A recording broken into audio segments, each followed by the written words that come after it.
어느 날 미드 밴드 오브 브라더스를 시청하던 중에 마켓 가든 작전을 보게 됐습니다. 마켓 가든? 노르망디 상륙 작전을 알고 있는데 마켓 가든? 저희 무식함을 한탄하며 마켓 가든 작전에 대해서 알아봤습니다. 노르망디 상륙 작전 이후 벨기에까지 진격하던 연합군은 길어진 보급로로 인해 제때 보급 물자를 받지 못하자 진격을 멈추게 됩니다.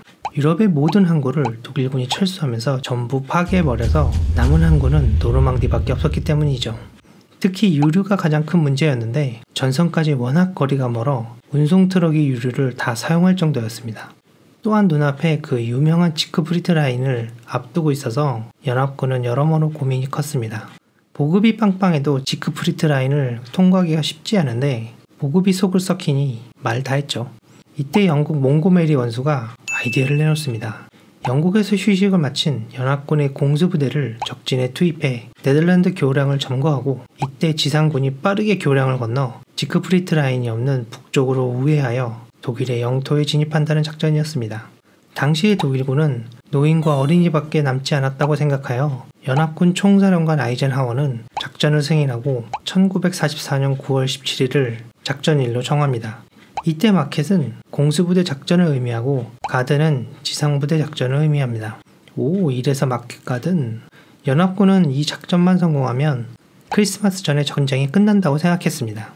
하지만 독일군은 이미 예상을 하고 준비를 하고 있었고 특히 아른험에는 쿠르트 슈트텐트 상급대장을 중심으로 기갑사단과 공수부대가 지키고 있었습니다. 연합군은 항공정찰로 독일 기갑부대가 있다는 정보를 포착하였으나 작전일이 가깝다는 이유로 무시되었습니다. 17일이 되자 미국 제101 공수사단 스크리밍 이글스가 에인트호벤에 제82 공수사단 얼 아메리칸이 네이메헌, 영국 제1 공수사단 레드데블스가 아른험에 차례대로 투입하게 됩니다. 레드데블스? 아닙니다. 에인트호벤에 투입한 101 공수사단은 가장 근접한 교량을 확보했지만 북쪽 교량을 독일군이 먼저 폭파시켜버립니다.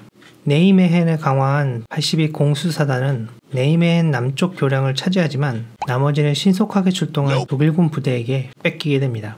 가장 중요한 아른함에 투입된 영국 제1 공수사단은 목표 교량보다 12km나 떨어진 곳에 강화해야 되는 상황이었고 이를 해결하기 위해 지프를 같이 강화시켰습니다. 그러나 독일군의 기습으로 지프를 담당한 대대가 전멸을 하게 되고 제1 공수사단은 걸어서 교량까지 가게 되었습니다. 열심히 교량으로 가고 있는데 독일 제2SS 기갑군단이 아른험 교량으로 가는 길을 점령하고 공수부대 본대의 길을 가로막습니다. 결국 프로스트 중령이 선발대만이 교량 북쪽을 확보하지만 쿠르트 슈트텐트 상급대장의 제9SS 기갑사단과 공수부대가 있었고 선발대 공수부대만으로는 이들을 제압할 수 없었습니다. 이런 상황에 가든 작전의 주역인 영국의 30군단이 101 공수부대가 점령한 에인트호벤까지 몇 시간에 도착을 해야 했지만 도로도 외길에 매복한 독일군이 대전차포로 사격하는 바람에 18일이 되어서야 도착을 합니다. 에인트호벤에서 네미메헌까지 또 이동을 해야 하는데 이미 교량을 독일군이 점령을 해버린 상황이라 이를 뚫는데 시간이 또 지체되고 19일이 돼서야 네미메헌에 도착하게 됩니다.